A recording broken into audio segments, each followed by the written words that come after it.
बिस्मिल्लाहिर्रहमानिर्रहीम अस्सलामुअलैकुम रहमतुल्लाह। नवाज शरीफ आखिरकार अपनी आदत से मजबूर हैं और बाज नहीं आए और उन्होंने इस बार भी जो फौज से पंगा लिया है उसका खमियाजा अभी से उन्होंने भुगतना शुरू कर दिया है।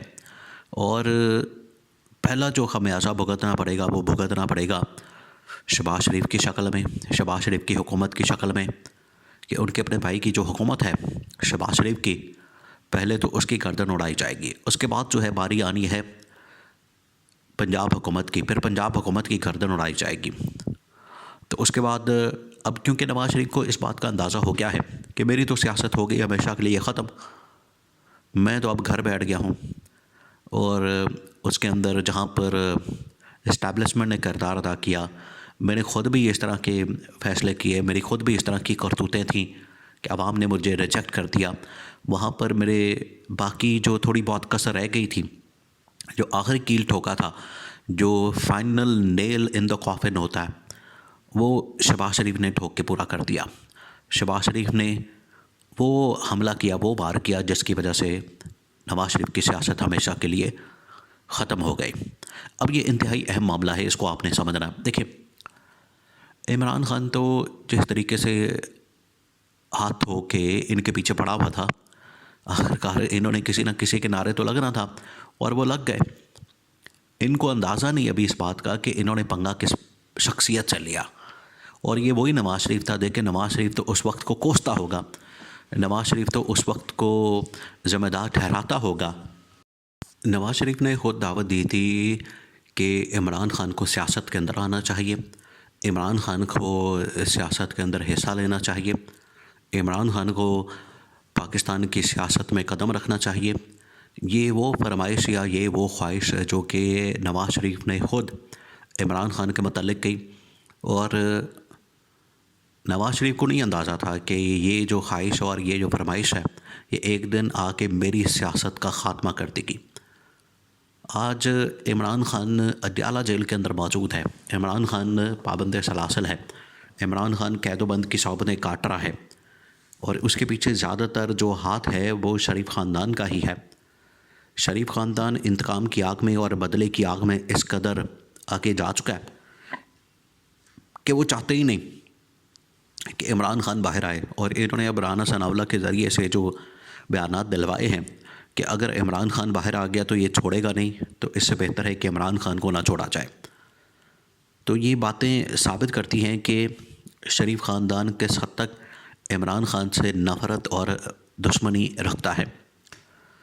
अब नवाज शरीफ ने देखा कि इमरान खान तो पाबंद सलासल है, लेकिन उसके बावजूद ये मकबूल हो रहा है, पॉपुलर हो रहा है और जो मकबूलियत और शोहरत है उसकी बुलंदियों को छू रहा है, आसमान की बुलंदियों को छू रहा है।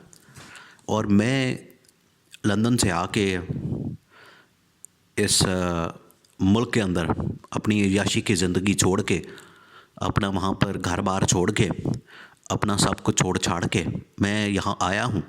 यहाँ पर लोग मुझे घासे नहीं डाल रहे, यहाँ पर लोगों ने कोई अहमियत ही नहीं दी मुझे।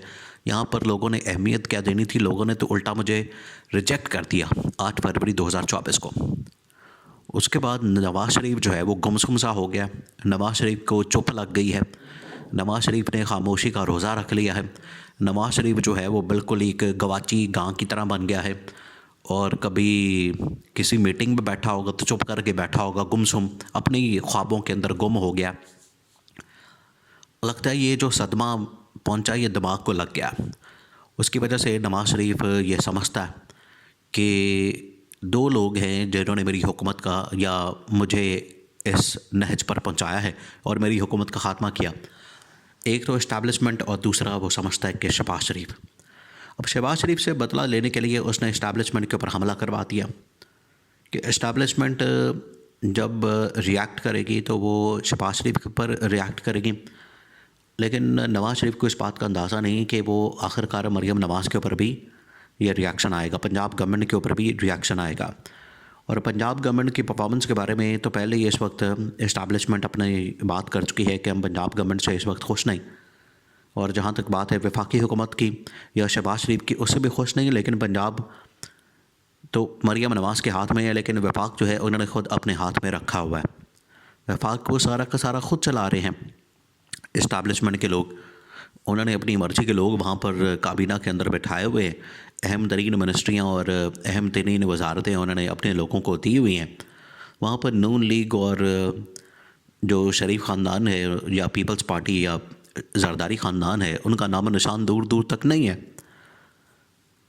तो नवाज़ शरीफ ने जो हमला करवाया इस्टेब्लिशमेंट के ऊपर, वो अब उल्टा पड़ गया है और नवाज़ शरीफ ने भागने की तैयारी कर ली है। उसको अंदाज़ा हो गया कि यहाँ जो मैसेज दिया गया है नवाज़ शरीफ को, वो इसी बात का मैसेज है कि अब आप बिल्कुल पीछे हट के बैठ जाएं, बिल्कुल खामोशी से बैठ जाएं, बिल्कुल आपने शोर नहीं करना, बिल्कुल आपने चूँ चाँ नहीं करनी।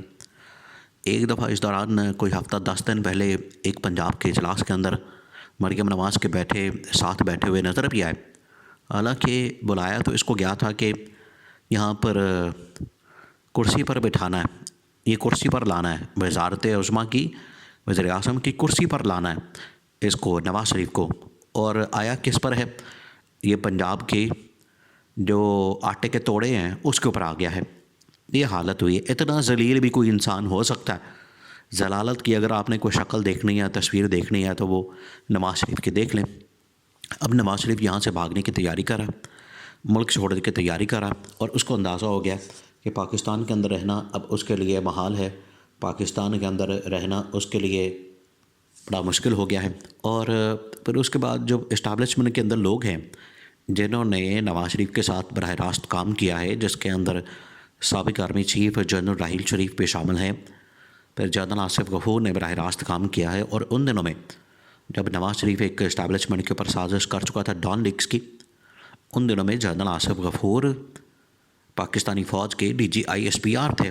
उनको पता है कि नवाज़ शरीफ के अंदर जो बुग़्ज़ है, नवाज़ शरीफ के अंदर जो इंतकाम है, वो किसी को भी अपनी लपेट में ले लेता है। तो उन्होंने कच्चा चट्टा खोल दिया सर, और नवाज़ शरीफ को पता लग गया। अब नवाज़ शरीफ ने जो फ़ौज से पंगा लिया, वो उसकी कीमत तो चुकानी पड़ेगी, और कीमत अब चुकाई।